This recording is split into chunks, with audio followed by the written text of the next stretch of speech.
I was so mentally focused on the goal, right? Yeah. Keto is effective because it's forcing you into a higher protein diet. Yeah. But a lot of the mistakes are made or could be avoided because of diet. I hired a trainer. We went like straight 100 days with on the diet plan. I feel like there are a very few people that could do keto properly. Like if you're 400 pounds, 300 pounds, chances are you're probably eating over 3,000 calories. On that 100 days, I lost like around 50 pounds. Holy shit.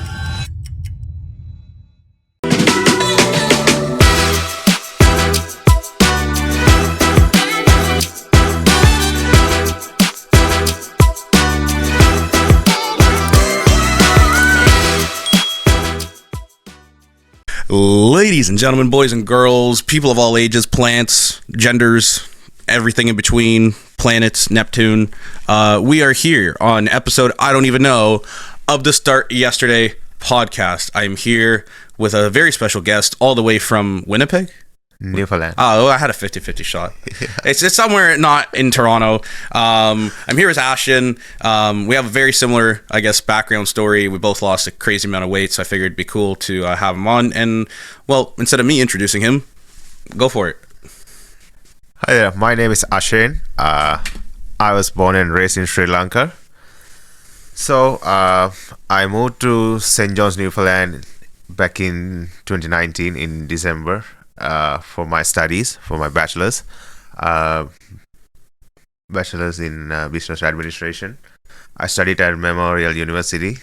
I was an obese kid since I was a kid, and 3 years ago I was like 400 pounds. Holy shit. Yeah, and I decided to make a change, and now I'm here, 200 pounds lighter, going into a transformation bodybuilding show in 2 days. It's an exciting time. I'm in my peak week now. There you go. Yeah, that's me. Yeah. For anybody not listening on audio, I'm pulling up his Instagram on the screen. His socials will be below. I'm gonna link it all on the YouTube. Yeah. But yeah, I have to say, I mean, I'm kind of biased, but most out of this one is old. Like that one's old, right? Yeah, Where's like a new one? I don't know, because like a lot of these are reels. This one's pretty solid. Yeah, that's pretty solid. This one's the one. Oh, there you go. That one. Yeah, like that's pretty solid. A month ago, I ran a road race. So 3 years. What is it, like 200 pounds?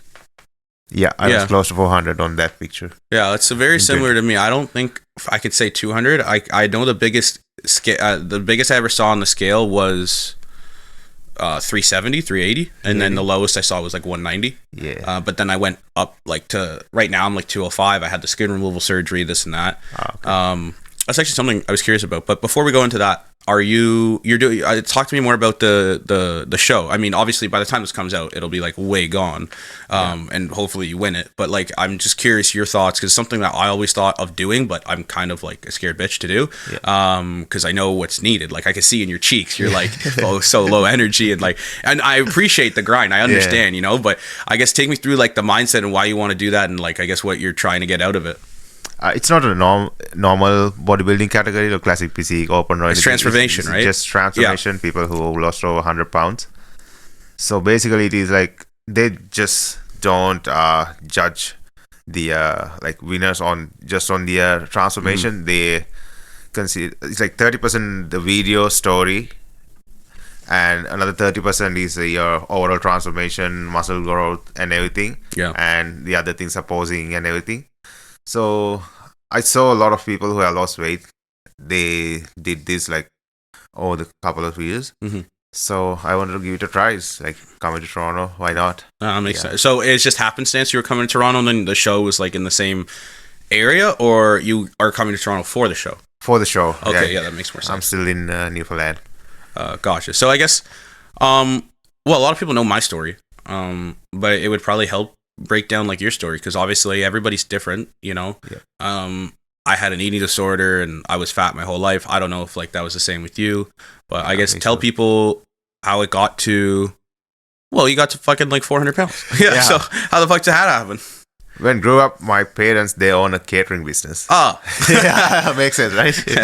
So I like eat all the time. I did not have any self-control. Like my brother did. He's in a good shape. Like he's still in control. He's not a bodybuilder or anything.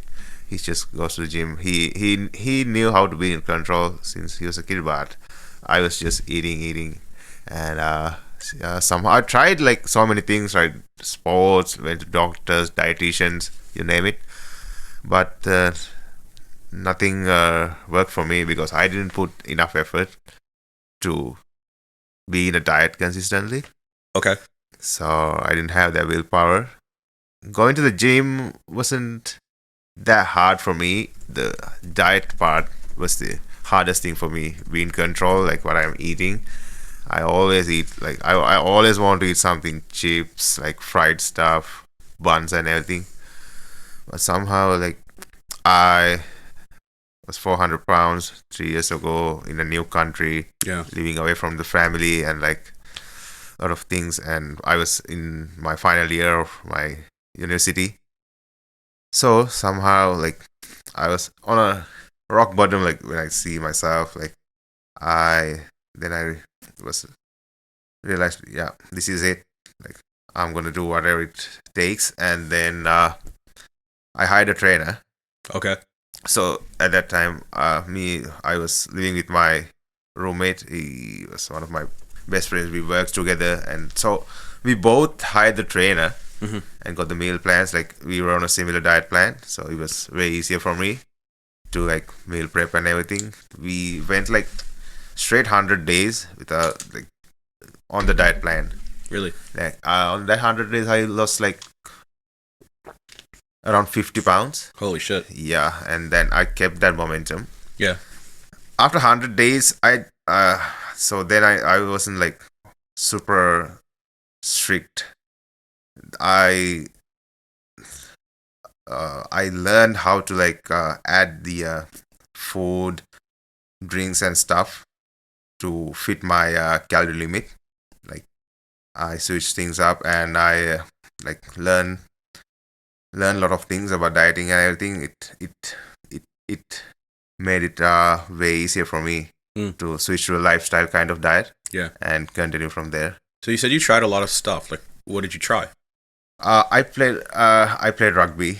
Okay. And I went on, like, when I went to the doctors, they put me in like liquid diets, and like I tried to like cut on sugar, but it didn't happen, right? I go like I cut sugar for like a week or two, and then I go back to the same lifestyle again, eating back. Like, I wasn't consistent. Like, I couldn't control my cravings and so eating it was habits. like yo-yo dieting, like Yo-yo dieting, yeah. So that's something very similar that I struggled with. Like, I've tried every diet under the sun, Yeah. right? And then you would lose 20, gain 20, lose 10, gain 10. Yeah. So it was just like more a matter like you didn't find something sustainable or something that you could stick to. Yeah. Yeah. That's correct. And then I think it was also like a matter of motivation, like you were saying, right? Like, your parents probably, they wanted obviously their kid to lose weight. They would probably drag you to this appointment, that appointment, and then you would try it, and then we have very similar, I guess, stories. I mean, I never played rugby. I feel like I'm built for rugby. Actually, my grandfather was he on my mom's side. He's from South Africa, and so he played for the rugby national team of South Africa. And so like I have built like quads, right? I've had like thunder thighs when I was fat. I have giant quads still now. I definitely think I could have done something with rugby. I could have done anything with sports just because like I am somewhat athletic now, but I didn't do shit. I just played video games like 12 hours a day. I played a lot of FIFA back then. For me, it was COD, like Call of Duty. I played FIFA a little bit. I liked the Ultimate Team when you had like your own dude, like you built your own dude. So I had a goalie and I had a center back. And I made him like have a giant afro. And that was really fun. I used to like compete in a esports tournament. For FIFA? Big culture in Sri Lanka. Oh, that's sick, dude. Yeah, I used to compete. Esports. Now I'm into actual bodybuilding. Sports. Yeah. That's a big 180. But I mean, I think there are a lot of esports. I can't call them an athlete. Esports people. I know it's very difficult. I just can't comprehend. They're not an athlete. Olympic athletes are athletes. Esports, they're playing video games. Like I understand you have to have really good hand-eye coordination. Point is, a lot of them now are understanding the necessary lifestyle. Everybody has a fitness account now. Gaming exactly, right? So like a lot of the gamers, like they're not. I don't see a lot of professional gamers that are fat. I mean, some of them are chubby, but a lot of them actually put and try to put some type of healthy lifestyle aspect, because if they just play video games 16 hours a day, they're going to get fat. It is honestly going to impact how they play. If they eat like shit and they chug like half a gallon of energy drinks a day, it's not going to be good. There's a streamer called Pieface. He's big in FIFA scene. He was so fat and he managed to lose a lot of weight. The only FIFA people that I remember was like the UK people like KSI and Mr. or W2S and Harry. I love Harry. He's so funny. When they used to do that Tinder IRL, when they you remember that? Like the pickup lines were so funny. So you said diet was the hardest for you, and I'm sure there's a shit ton of people that are going to listen to this either on your YouTube channel, mine, whatever. And some people, okay, it's a whole other segue, but some people can exercise, they have motivation, some people can't. That's a whole other story. But I feel like when we boil everything down, a lot of the mistakes are made or could be avoided because of diet, right?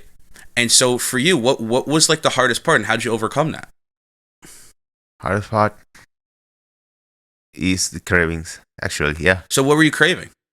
Like sugar stuff. Like I can eat chips all day, like Doritos. Give me a Doritos, like I can eat it all day. You know what I'm saying? Like when you're in a like macro base or like healthy balanced diet, you can't eat anything like that, right? So you need to be in control. Like you need to always be in control. Like even in the weight loss phase, even after like in the maintenance phase, that's the hardest one, right? Like keeping it off. So it's always a battle. But if you know how to like balance the diet, if you do your research and find what works for you, and that would be good for you. Yeah, I find a lot of people, they want to jump to some giant extremes, right? Yeah, a big one keto. Now. Keto, Ozempic. Don't get me started on that shit. Everybody Ozempic?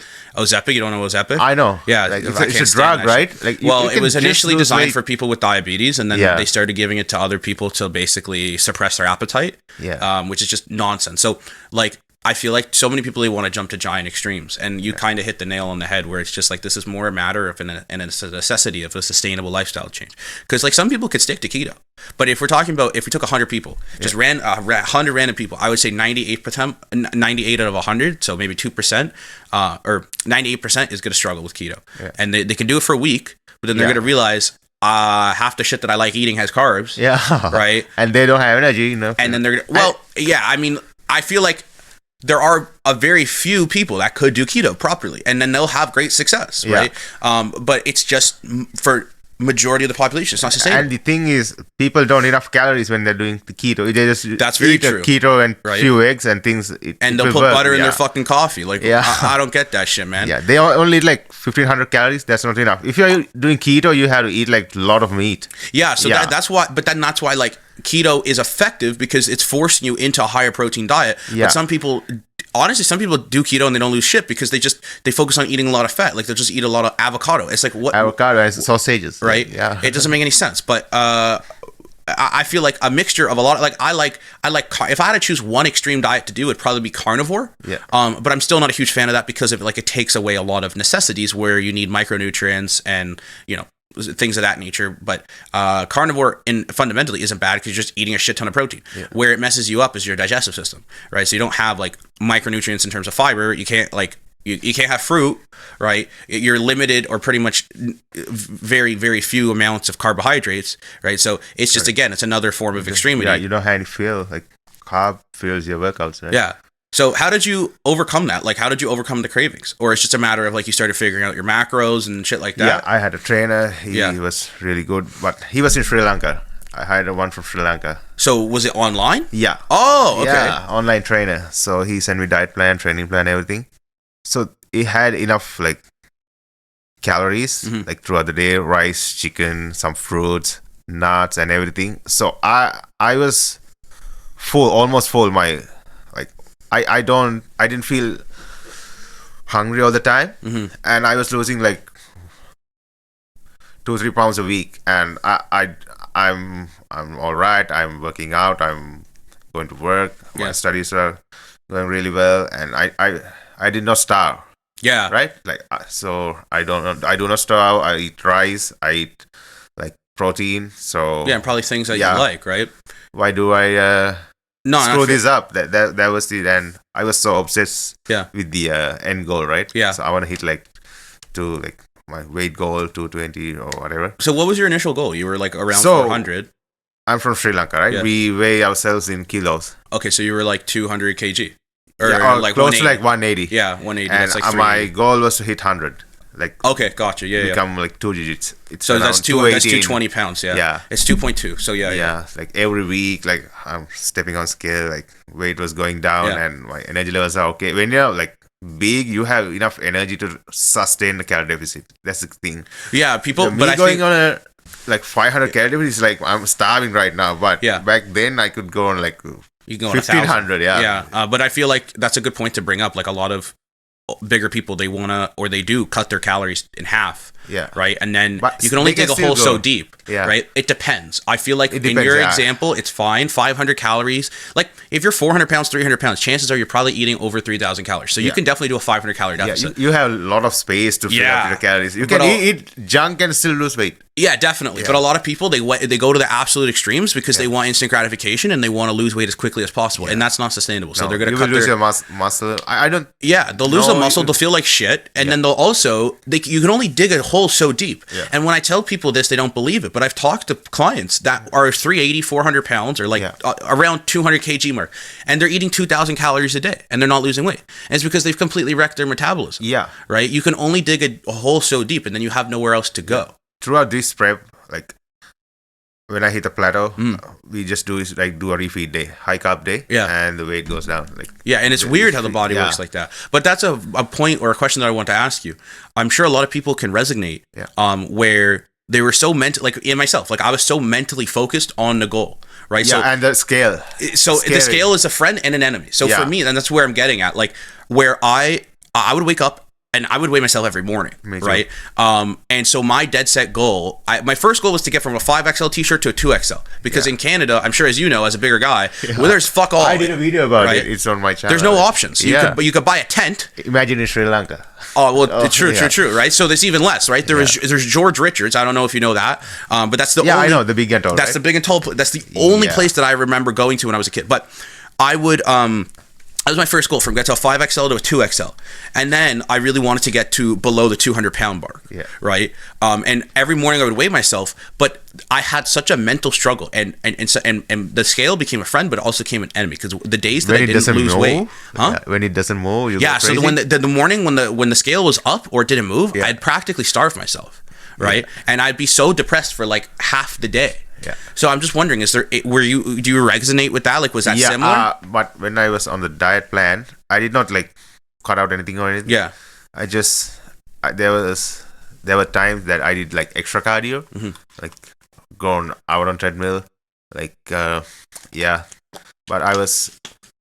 I stick to my plan like almost every time. Like did not wanna screw up anything. Just that's the thing. Like you kind of need that obsession actually.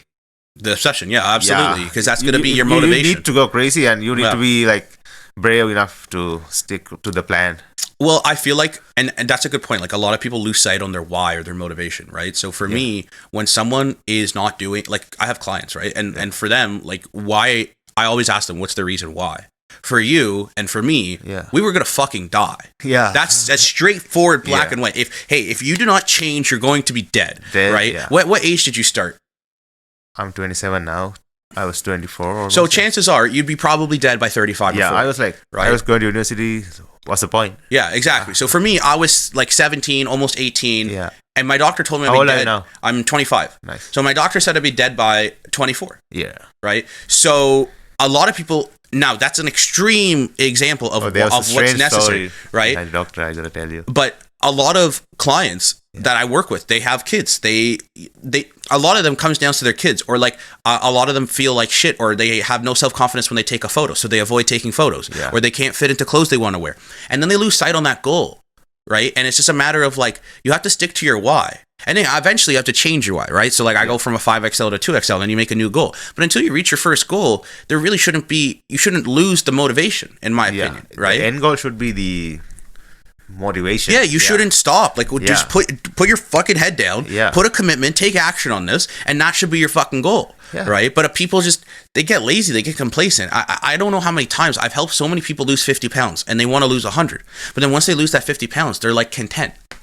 Right? They're like, but they're not. I have to do it again, and it's like I don't know. It's another level, a thing, a barrier that they have to come across, and you can only lead a horse to water. You can't force it to drink, right? You know, like I learned a lot of dieting tricks through watching a lot of full day of eating videos. Okay. From bodybuilders. Okay. Yeah.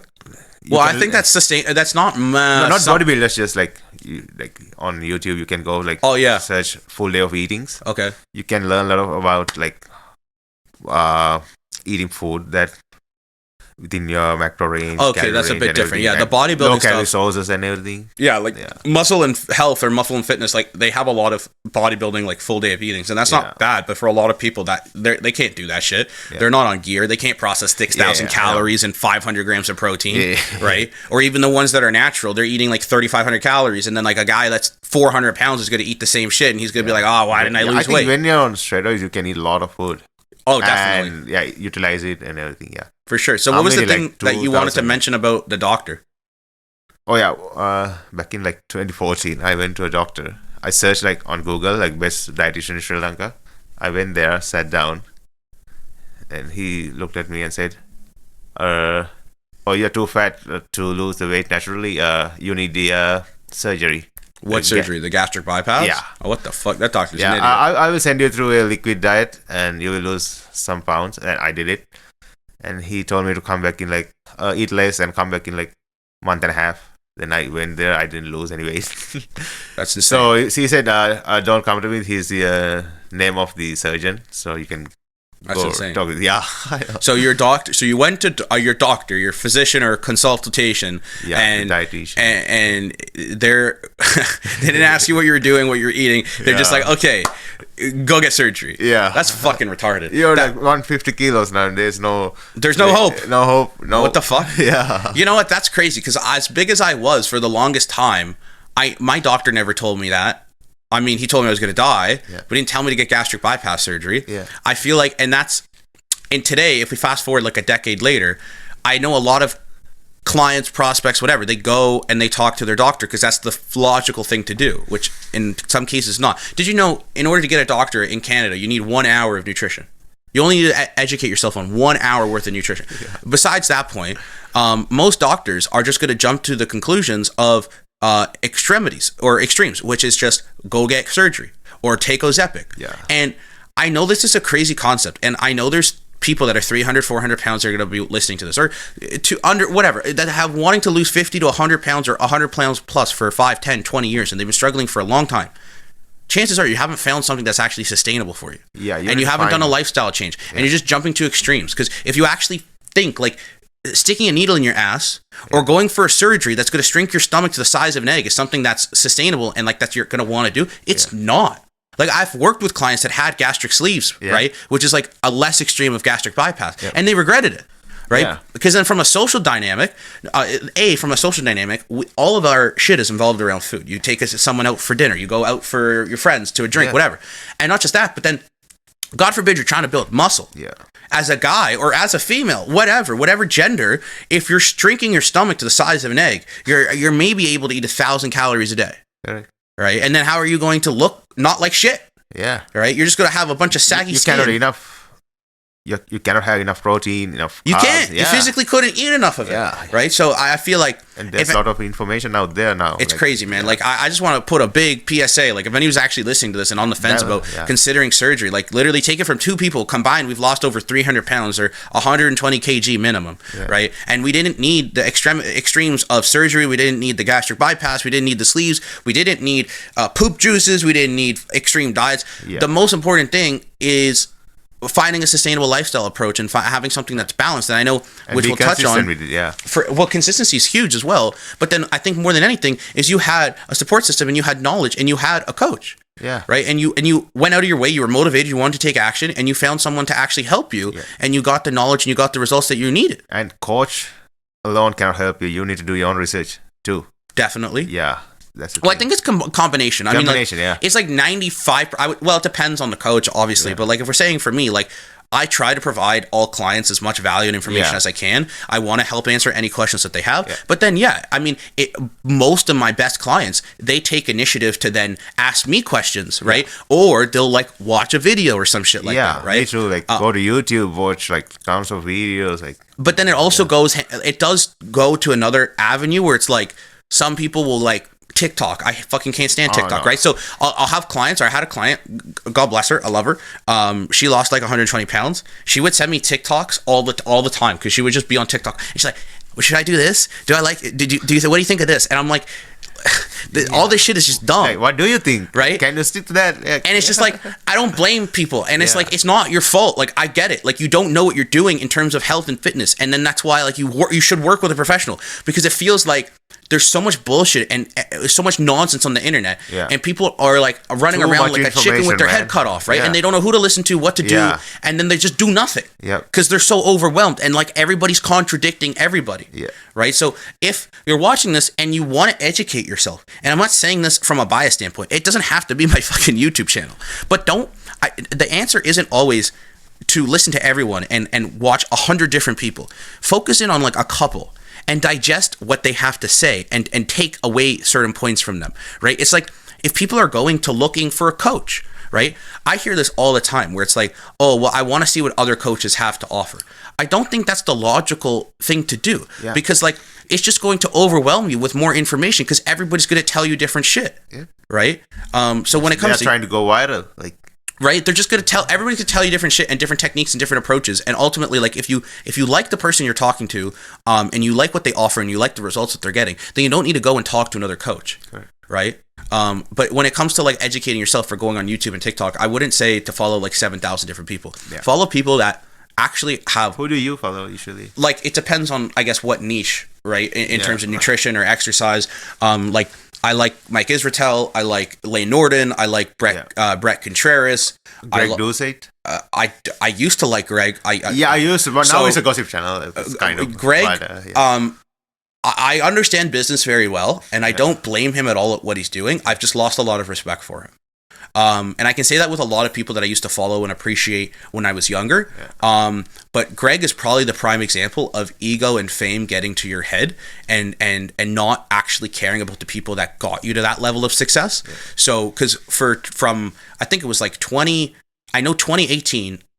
I think 2016 he started, and then like 2017, I learned a shit ton from Greg. Like genuinely, I'm not afraid to admit that. He's a kinesiologist. If anybody doesn't know, his name's Greg Doucette. He's a kinesiologist. He's from, I think, he's in Canada. Where do you know where he's from? He's in Halifax. Okay, so he's not super far. Like, okay, Canada's not a big fucking country, but point is, he launched a YouTube channel and he just basically put out all of his knowledge of what he knew, and he was a very knowledgeable insight. But then he lost touch on reality because he built a large audience. He went from like a couple 100,000 subscribers to like 1 million in like a couple months, basically, and then he launched a supplement company, and then like. I don't blame him because, again, it's a matter of he built the team, he built the business, but it got to his head to where now if you go to his content that he's posting, it has nothing to do with health and fitness. It's just him shitting on other people to get more He does clickbait, and it's just him shitting on other people and causing drama for the sake of no reason other than for him to get more eyeballs to his YouTube channel so he can sell more supplements. And there's another great podcast. It's called American Glutton. You know, the Ethan Suplee. He used to weigh like. Oh yeah. So he hired Mike Israetel. He was like he's a part of RP Renaissance Periodization. Podcast is really great. So shout out to Ethan Suplee. Like he dropped like 300 pounds, right? Yeah, he was a massive guy. He dropped a shit ton of weight, and he also got jacked. Yeah, he did it properly. It's not like. I mean, there's nothing wrong with losing a shit ton of weight and not building muscle, but then chances are you're gonna look like shit. Yeah. Right. I feel like a lot of people just. Again, they want to jump to extremes and then like lose as much weight as fast as possible, and then But for who do you listen to, or like what's your go-to? Suplee, I watch like this guy called Briggs Fitness. I've never heard of him. Yeah, he lost like 150 pounds. Mm-hmm. He's really great. I like Obese to Beast. I like him. Yeah. Well, I used to like him. I kind of stopped following him, but yeah. Yeah, now he's like Same on thing. reaction videos, like same as Greg Blue. It gets to the point where you become a business. Yeah. That's the thing. Like you lose sight on reality, and it's just what's necessary is your metrics and getting eyeballs Yeah. to your brand. Yeah. Because then you're selling a product, right? Obese to Beast, he's probably selling product. I don't know what he is, right? But I used to follow his YouTube back in like 2019. I like. You listen to Andrew Huberman. Andrew Huberman is hit and miss. Peter Attia. Andrew Huberman's hit or miss. I feel like he talks about certain things that he is not that knowledgeable in. Yeah. And then, like, for example, like I remember it was like a week ago, he was talking about like something with hypertrophy and muscle building. And then Brett Contreras, who has like a literal PhD and like is like, if anybody doesn't know who Brett Contreras is, he's like, if you're trying to build a glute, he's like the god for that. Like do you know who Brett Contreras is? He's got like 3 million subs on Instagram. Okay. Point is, he just schooled him. I don't mind Andrew Huberman. I feel like he's a bit of a sellout in terms of AG1 because that product's shit. Yeah. Like it's garbage. Have you tried it?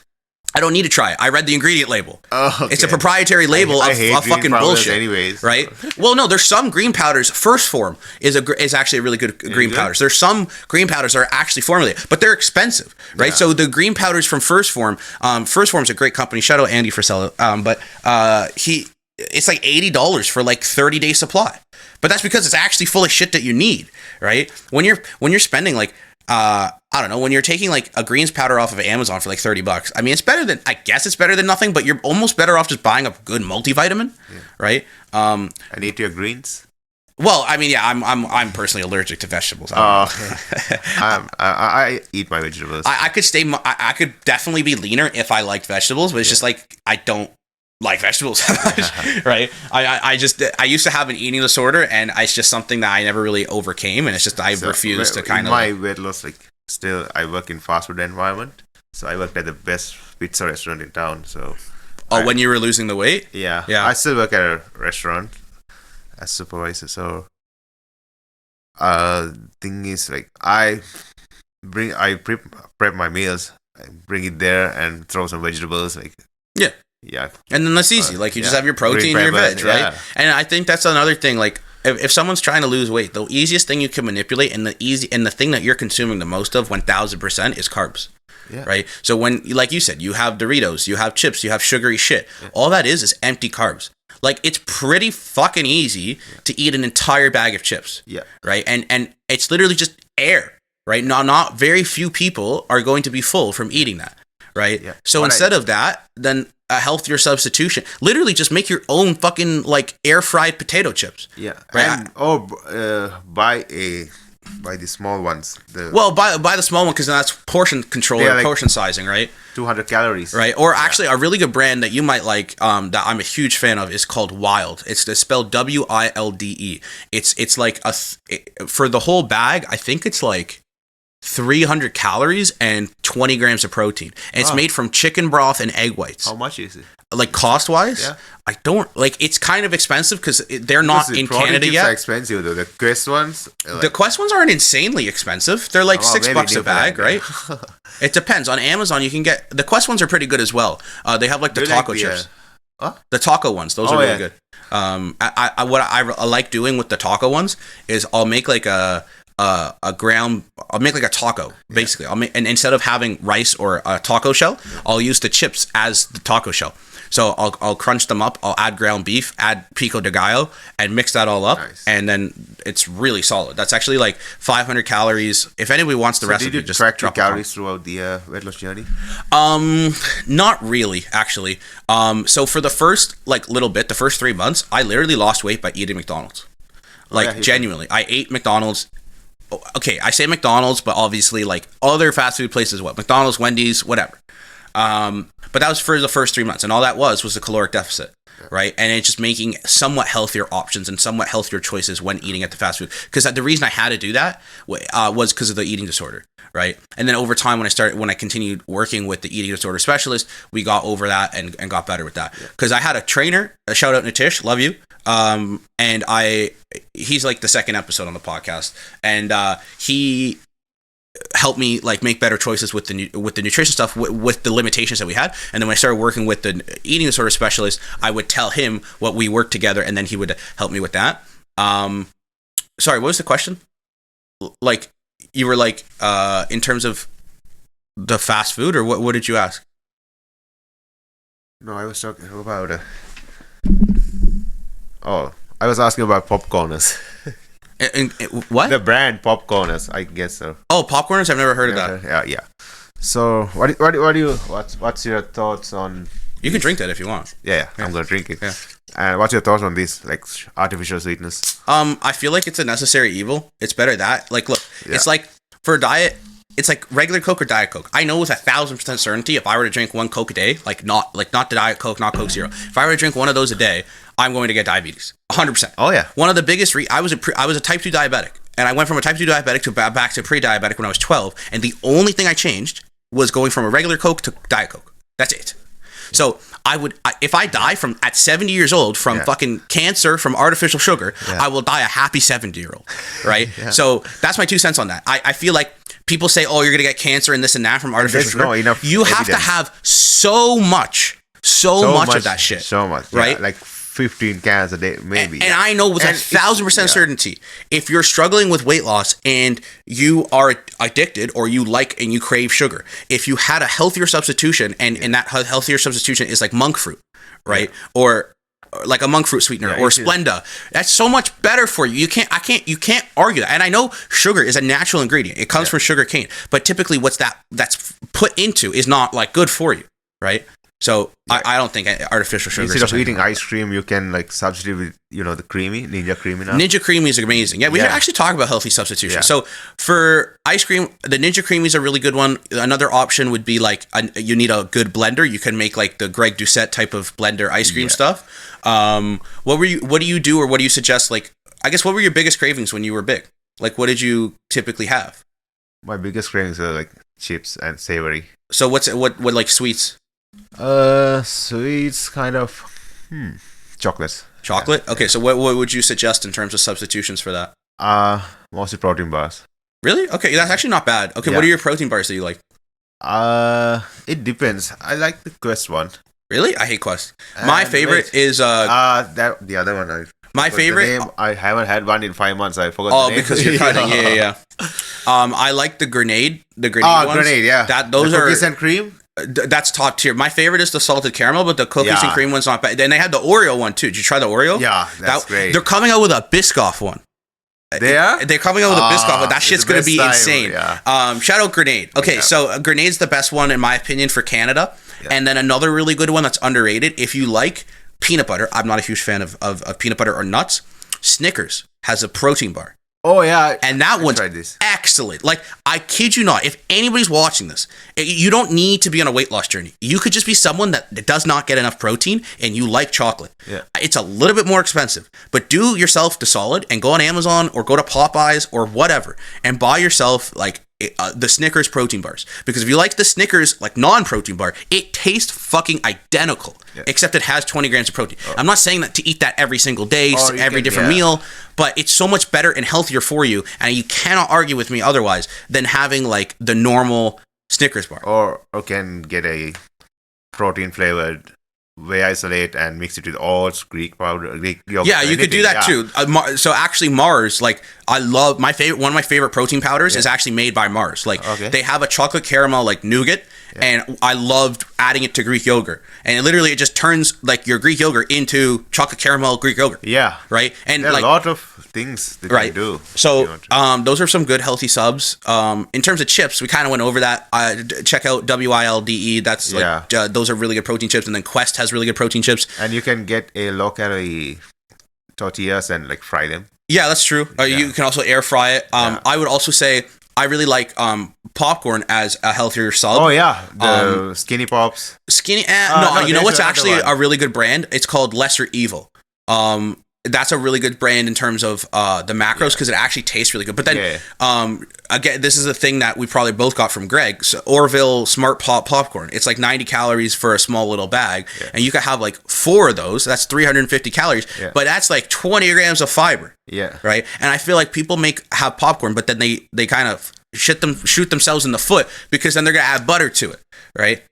If you're having popcorn as a fucking snack, for the love of God, don't add butter to it. That's like so. I have a client. I'm not going to name him. I love him to death, but we've argued back and forth for the last 3 months. He keeps telling me he can't have carbs without adding butter to it. I'm like, buddy, you don't need to eat rice with butter. You don't need to add butter to your potato. I know it's better. It tastes good, but he's never going to lose weight if he continues to like add his fat sources to his carb sources, because unless like he just wanted to eat like straight white fish. I hate butter. That's right? A good thing for me. I like butter on like shrimp. I like butter on steak. Yeah. Other than that, it's somewhat unnecessary. Butter on like a baked potato. Imagine, it tastes good. Eating popcorn with butter in a cinema, like can't do that. No, I mean I actually. So when I go to the movie, I bring my own popcorn pretty much all the time. Because of cost, because holy shit, one bag of popcorn. Like I went on Friday for the first time in like a year to a movie. I saw the Deadpool movie. Yeah, I gotta see it next week. It was like $15 for a medium fucking popcorn. What the fuck? Yeah. You know how cheap popcorn is? Like. So, anyways, friends, other than cost, it's also healthy. 13%, right? Pardon? Tax is 13% here. 1.3, yeah. Yeah. Is it different in? Yeah, 15. Oh, it's more? Yeah. Oh my god. It's an island, bro. Bro, that's ridiculous. Yeah. I mean, the tax in general of Canada is just ludicrous. Like that's. I mean, we're not trying to be a super politic podcast. I'm not trying to get canceled, but like, holy shit, like. The tax, I'm sure everybody listening to this, if you're not nodding your head, maybe you make $500,000 and you love giving $250,000 to it, to tax, but like, holy shit.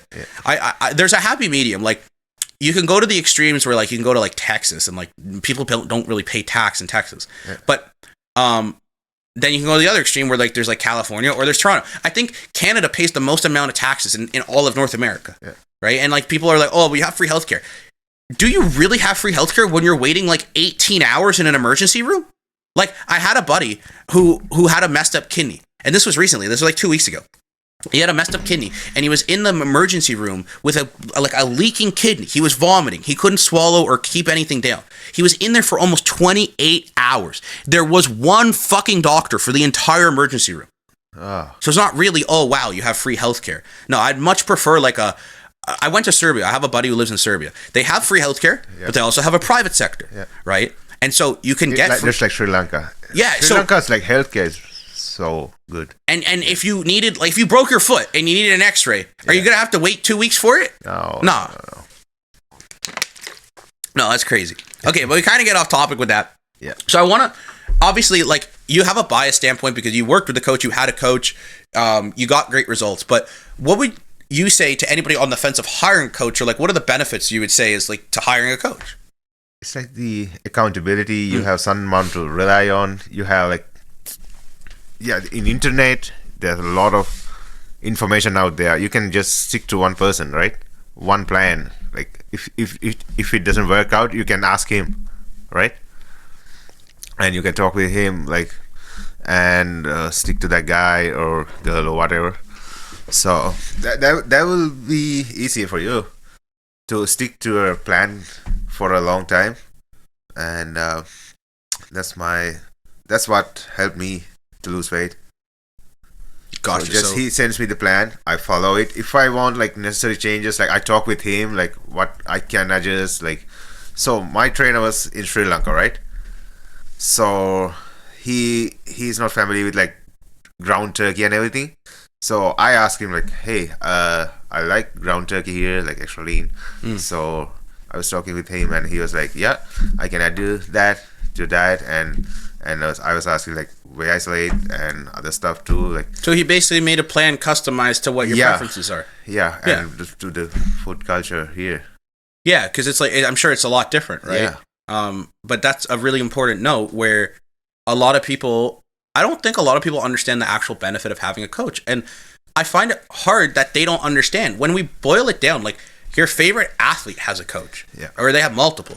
Most people that are successful businesses or business people, entrepreneurs, whatever, they had a coach. Or they had multiple coaches, right? In order to get there. Olympia has a coach. Exactly. Literally, that's the perfect example. The greatest Olympian of all time, Ronnie Coleman or Sebum. They literally had a coach. And it's like a matter of obviously accountability, obviously knowledge, but then it's also fast tracking results. Like people don't realize this. Like if we use myself, for example, I did what most people would love to do, which is like to lose 150 pounds and keep it off, right? I haven't gained a fucking single pound back other than muscle, right? So if I know how to do it and I've helped over 100 people lose 50 pounds, why are you on the fence of doing it or like working with someone like that, right? I feel like people are just scared to commit and pull the trigger, but like, then what are you waiting for? You've been struggling with this for a decade, right? I mean, I understand like we're on Canada, like the financial aspect of it, but then it's like some people are like hesitant or scared to even like book a call with me and they don't even know my pricing. Right? It's crazy. Like they make numbers up in their mind. Like I don't have anywhere on my website, on socials, literally nowhere I ever talk about pricing. Because if you're actually curious and you're interested, and you obviously there's some type of financial investment. Because newsflash, I've tried to work with people for free. They don't do shit. Oh yeah. I've actually people ask me like, hey, what did you tried to help people. I tried to help people. Like they don't do it because mentally, from a psychological standpoint, people aren't going to do shit. Right? If you don't invest into yourself, you're not going to take it seriously. And obviously, there's a different range of how much people can invest into themselves. It could be 100, it could be 200, it could be 1,000, it could be 10,000. Right? But if you don't make some type of financial investment, that's like enough to where you give a shit. You're never going to take anything seriously. I made like custom meal plans and training plans for like strangers on internet. And they don't do shit, right? No. Because you didn't charge them. Like, and it's not your fault, right? Yeah. And I appreciate I'm not a coach. Right? And because you have a good heart and you want to fucking help people. Right? But people think they will do it if they get it for free. I say out of 100 people, if you gave them a plan or whatever, or if I gave someone a plan, if out of 100 people, maybe one out of that 100, if they would actually fucking follow it and get some results because they didn't pay for it. And there are some people like who watch my videos and like they lost a bunch of weight and thank me like for putting out the content. Like they motivated, like I motivated them. That's like so wholesome. No, that's awesome. Right? But there's a lot difference of motivation and then like a lot of coaching is you're paying for accountability, motivation, and knowledge.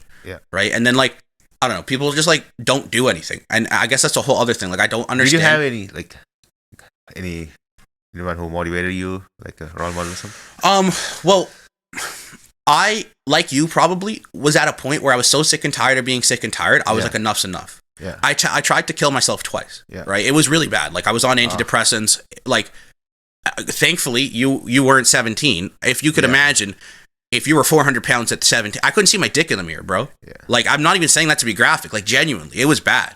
I also had no social life. And I was playing video games 16 hours a day. Right? I didn't even know what a female was. You know what I mean? Like, so there was no light at the end of the tunnel. And at that point, I also finished high school. I didn't have anything, like I wasn't going to college, like nothing. It was really dark. So I got up one morning and I was like, I was actually like shocked. Like I was having like a serious conversation with myself. Was it like one moment or just collection? No, it was a one moment thing, bro. Like my mom, for example, she quit smoking. She was smoking for 25 years. One morning she woke up, she's like, fuck it, I'm done. And that's not going to happen with everyone, right? And the story that my doctor said I was going to die by 24 is true. But did that actually motivate me to change? No, it didn't. No. That was a year before, right? Because I was gaining like 40. That's what my trainers always tell me. Like, when I go to Rocky practice, if you continue this, you will die at 22. No, 100%. So like I was gaining like 30, 40, 50 pounds a year. So if we just do simple math, I'd be over 500 pounds now. You won't die, but you won't live. Like no, you might live bro, like a there's a person, reason. Like there's a show on my called My 600 Fucking Pound Life. Right. Like I would be 500 pounds at 24, and I genuinely, wholeheartedly, my sad goal in reality was for a very long time was to eat myself to death. Right. Because I don't think I would have actually accomplished and went through with the suicides attempts, but the one morning I woke up and I was like, dude, I'm like fucking sick of this. I can't believe I've got to this point in reality. And then I was like, okay, it's time to make a change. So I motivated myself, but then what also helped was having external motivation in the sense of my coach. I love you, Nitish.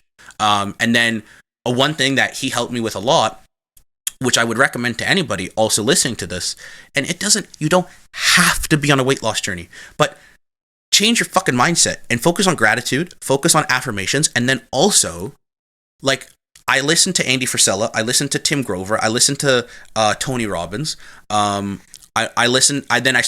Then after that, I started educating myself on like Greg and all that shit. But what really helped me a lot was developing like an I don't give a fuck mentality, right? And I wasn't necessarily a pushover, but an I don't give a fuck mentality, right?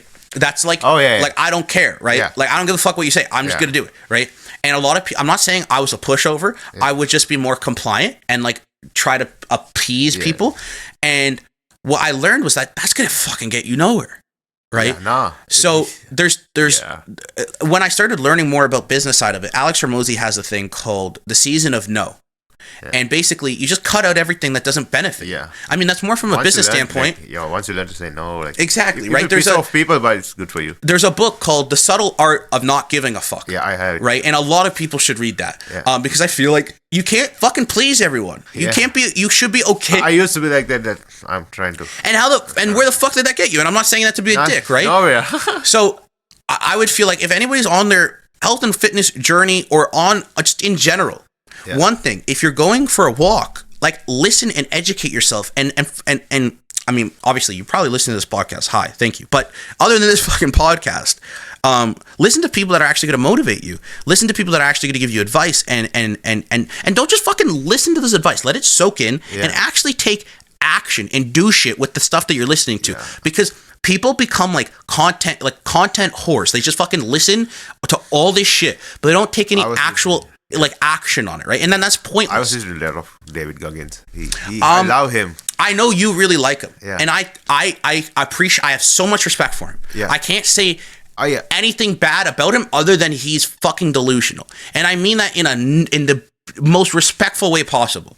Because people look at David Goggins and what he did, and if people don't know, he lost like 100 pounds in 3 months, and he trained himself from a fat fuck out of weight. That is not healthy. It's not even healthy. It's illogical. But his mindset. And that's why I respect him. Yeah, you cannot get everything from a person, but learn from him. Yes, so I respect him because of his mindset, his discipline, and then also the business that he's built. And he hasn't lost, not like Greg Doucette, he hasn't lost his ways, right? He hasn't become like this corporate machine where all he cares about is making money, right? He genuinely wants to help people. He puts info out there. He put out 2 books now. Yeah, he just sells a book. That's it. Exactly. Come on, go for a run, like shouting, like exactly. Yeah, right? He is great. No, he's great. He's a great speaker. Like he's a great speaker. I just feel like the only thing with David Goggins is people look at what he did and want to try to replicate that, and that's just not fucking healthy because he is a one of one in terms of mindset, right? Like he ran a marathon with like a broken leg. Yeah, he does a lot of things in a day, and he goes. It's just 40%.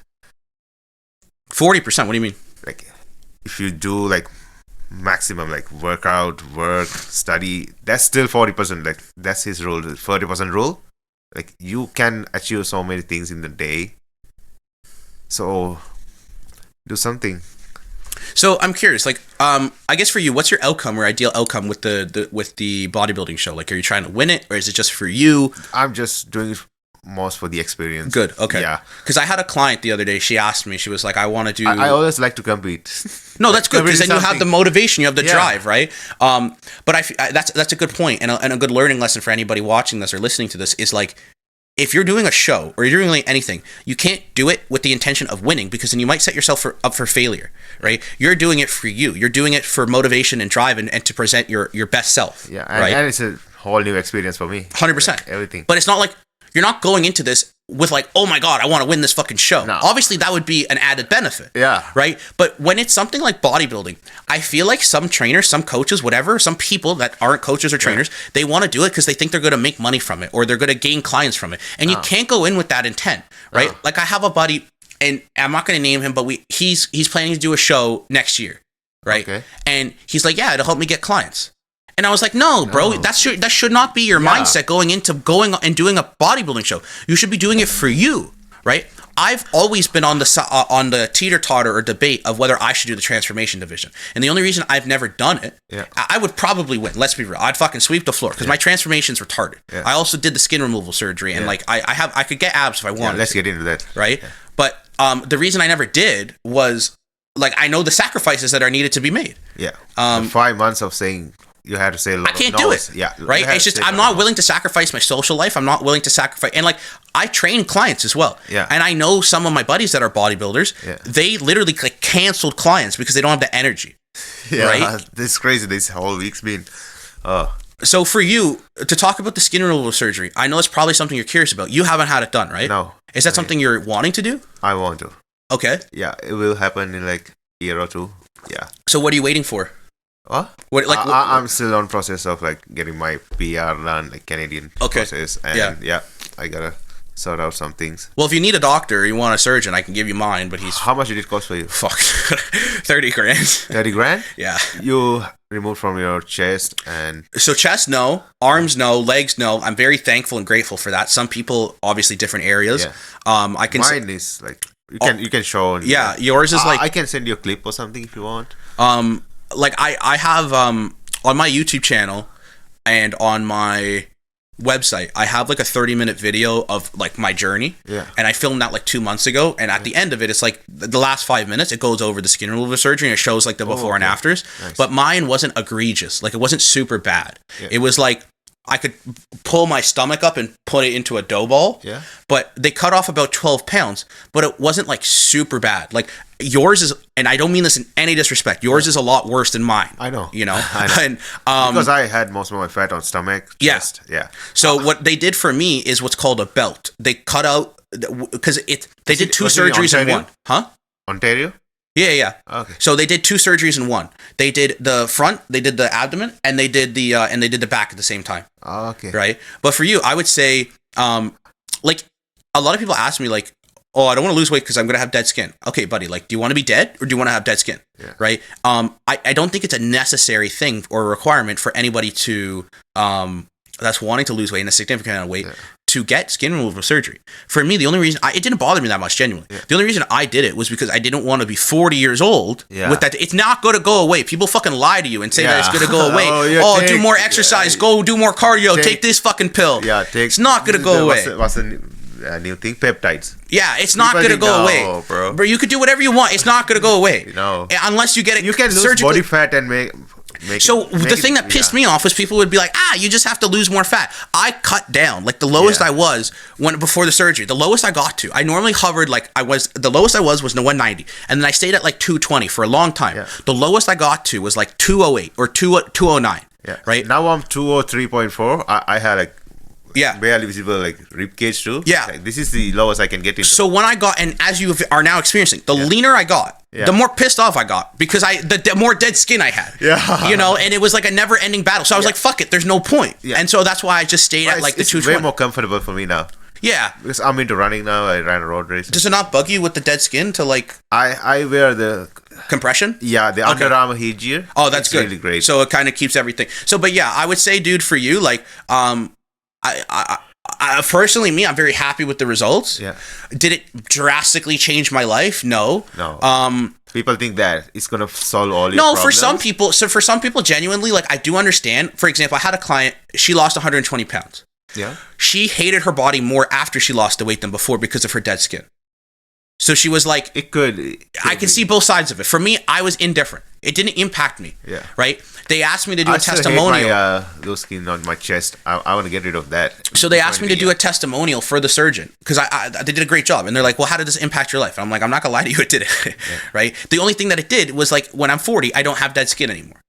Yeah. Right? But for you, if it's something that bugs you or like you have to wear compression shirts to like go for a run, it will help that in that aspect. But for some people, it will help their confidence as well. Right? Like, I don't know about you, but like for me, I'm more confident to take off my shirt now than I was before the surgery. Right? I know. Right? Because I went to a beach and people would stare at me and they're like, what the fuck is this dead skin? Right? And now, I mean, I have a scar, but it's I have like a little 2-pack and I'm cool with that, you know? I can wear stringers, but... Exactly. I love stringers. I'm still insecure, like in a public, Okay, so that's like, I guess, the skin removal surgery. We have to wrap up shortly. But before I do... we want to talk about, like, do you drink? Do I drink, like, alcohol? Yeah. No, not really. I don't. It's not a thing I like. I smoke weed because it's legal, but it's also even if it wasn't. Yeah. That's probably the only good thing that Trudeau's done to this country. You need to talk about that, like drinking and weight loss. Well, I have a podcast actually with Cole. It'll be out before this. We did a whole segment on that. And the moral of the story is I gave some advice and tips on what to do if you're drinking a lot. And the moral of the story is just you can't drink a lot. You can drink like once a month. No, I feel like it depends on the scenario. A lot of clients of mine, they want to go to a cottage and they want to drink for the weekend. Yeah. The solution is to cut carbs. The carbs are your alcohol. Days, right? The carbs are your alcohol, Easy. and then focus on higher protein. But it's easier said than done, and a lot of people won't. And don't weigh yourself right after the no, you're gonna be super bloated. Day, yeah. Right? You're gonna be incredibly bloated. Yeah. So I guess for you, is there anything you wanted to mention that we haven't really talked about in terms of like, I don't know, like where you're at, what you're trying to do? What are your next steps? Like, where do you go from here? I'll focus on like put on more content, like make more awareness. Yeah. Motivate more people. Well, this will help. Yeah. Yeah. And so I'm doing the show on Saturday. And we'll see. Going from there, I have a lot of plans for all of my channels like Instagram, YouTube, TikTok. I don't know. TikTok algorithm is crazy now. TikTok is crazy, but to quote Sean Evans, I like to end or try to end most episodes with to quote Sean Evans from Hot Ones. We have that camera, and that camera, or just talk to that camera. Yeah. Let the people know what you got going on. Like, I guess plug whatever you want. Like my socials. Yeah, dude. Yeah. So yeah, you can find me on YouTube, Ashen the Machine, in Instagram, TikTok, YouTube, all the same. And if you have Strava, you can find me on Strava. You can see my runs and stuff because I love running. You'll send me all your stuff. So on the YouTube, when I would say 50% of the people are going to watch this on Spotify and the other 50 on YouTube. Yep. On the YouTube in the description, I'll hyperlink all your YouTube and your on YouTube you could tag people. So I'll tag you in the YouTube. Yeah. And on for the Instagram, I'll put your Instagram there as well. And then you'll let me know. Do you use Strava? I know what it is. Yeah. I hate running. It. I hate running. I would rather eat vegetables than run. It's honestly for me, I get shin splits. Yeah. And I get back pain. And it's if I live near a beach, I would definitely go running on the beach, like on the sand, because then that's the only thing that doesn't hurt my back pain, or my plantar fasciitis. There's just my body's not made for running. The moral of the story. I feel like if you're like 400 pounds, don't run. Don't run, bro. If you're fuck up your joints. Don't do that shit. 100%. I feel like more people need to understand run that. Here and there, but don't make it your consistent. No, routine. do fast walking. Fast walking inclined. Yeah. Or just literally go for a fucking walk outside. You don't need a treadmill, right? Well, I guess that'll wrap it up for now. Because we're on a time crunch, but if you watched it to this end of the podcast, I appreciate you watching. Drop a like, do the subscribe. If there are any questions, drop a comment below. I think you can do that on Spotify now. That's a new feature, or on YouTube. And then I'm pretty sure we'll probably do another one like this, bro, because you'll have more energy on the next one because you'll fucking have a refeed. You'll eat more food. Luckily, I have a high day today. Oh really? Yeah. Thank God for that. So we'll probably do another one in the future. Because it's really cool to have another person with like the same or similar perspective as me. Yeah. I guess that's pretty much it. Okay, cool. Bye. Bye.